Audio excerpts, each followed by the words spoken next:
Hello everyone, welcome to Her Daily Tales YouTube channel. तर आज आपण बघणार आहोत अंगुरी रसमलाई याची रेसिपी। तर सगळ्यात आधी रसमलाई बनवण्यासाठी आपल्याला पनीर किंवा छेना बनवावा लागतो।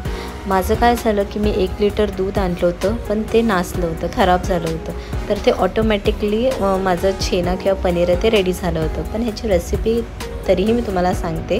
1 लिटर दूध घ्यायचं आहे, त्याच्यामध्ये 1 टेबलस्पून विनेगर नसेल तर 1 टेबलस्पून लिंबूचा रस टाकायचा आहे आणि मग ते हळूहळू पाणी सेपरेट व्हायला लागतं। तर मग ते आपण गाळून घ्यायचं आहे, रुमालामध्ये स्वच्छ रुमालामध्ये ते बांधून घ्यायचं आहे, त्याला 2-3 तास ठेवून द्यायचं आहे।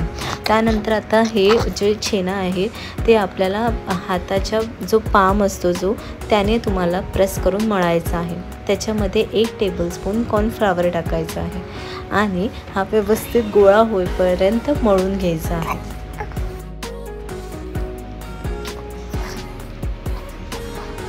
सो जसं तुम्ही बघू शकता ह्याला जास्तीत जास्त 5 ते 7 मिनिटं लागतात व्यवस्थित गोळा होण्यासाठी।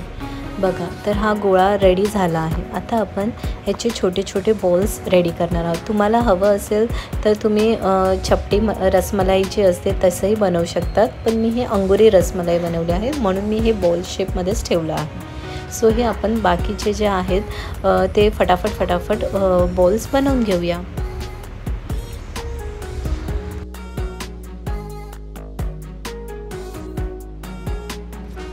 सो इथे आपले जे आहेत रसमलाईचे जे बॉल्स आहेत ते रेडी झाले आहेत।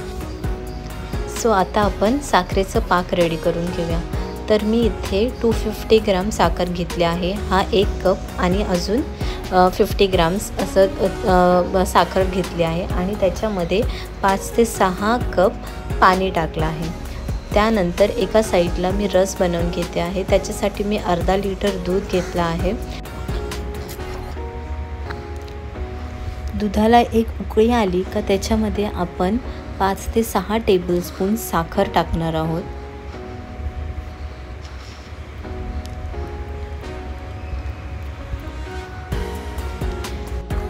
त्यामध्ये आपण हाफ टीस्पून वेलची पावडर टाकणार आहोत। इथे मी काजू आणि बदाम बारीक कापून घेतले आहेत। तुमच्याकडे जे ड्रायफ्रूट्स अवेलेबल असतील ते तुम्ही टाकू शकता किंवा हे स्किप केलं तरी चालेल। हे सर्व टाकल्यानंतर आपण व्यवस्थित त्याला मिक्स करणार आहोत आणि त्याच्यानंतर त्याच्यामध्ये मी 5 ते 6 केसरचे धागे टाकत आहेत। हेही कम्प्लिटली ऑप्शनल आहे, तुम्हाला टाकायचं असल्यास टाकू शकता किंवा तुम्ही फूड कलरही ॲड करू शकता। ह्याने काय होतं, केसरने किंवा फूड कलरने जी मार्केटमध्ये रसमलाई भेटते ज्याचा जो कलर असतो येल्लो तो त्याला येतो। बघा, आता हळूहळू केसरचा कलर सुटत चालला आहे। तसंच आपण दुसऱ्या साईडला जे रसमलाईचे बॉल्स बनवले होते ते आपण उकळी आल्यानंतर साखरेच्या पाकामध्ये टाकणार आहोत। 5 ते 10 मिनटं त्याला व्यवस्थित आपण स्पूनने हळूहळू हलवून घ्यायचं आहे आणि त्याच्यानंतरचे 5 मिनटं आपण त्याच्यावरती झाकण ठेवून द्यायचं आहे। टोटल हे साखरेच्या पाकामध्ये 15 मिनटं आपण हे गोळे ठेवणार आहोत। त्यानंतर आता काय करत आहे, मी एका साईडला एका बाउलमध्ये बर्फाचं पाणी घेतलं आहे, त्याच्यामध्ये मी आता हे बॉल्स टाकत आहे। सो काय होईल, आपलं जे रसमलाईचे बॉल्स आहेत ते एकदम सॉफ्ट राहतील। आता मी ह्याला ट्रान्सफर करून घेत आहे।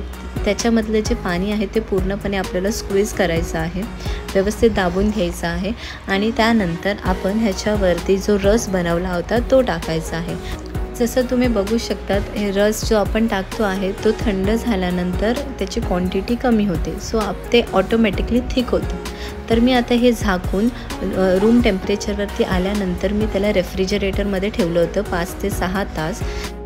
खूप इझी रेसिपी आहे, स्टेप बाय स्टेप तुम्ही फॉलो करा, नक्की तुमची रसमलाईसुद्धा मार्केटमधली सारखीच होणार आहे। सो व्हिडिओ आवडल्यास नक्की लाईक, शेअर अँड सबस्क्राईब करा अँड थँक्यू फॉर वॉचिंग।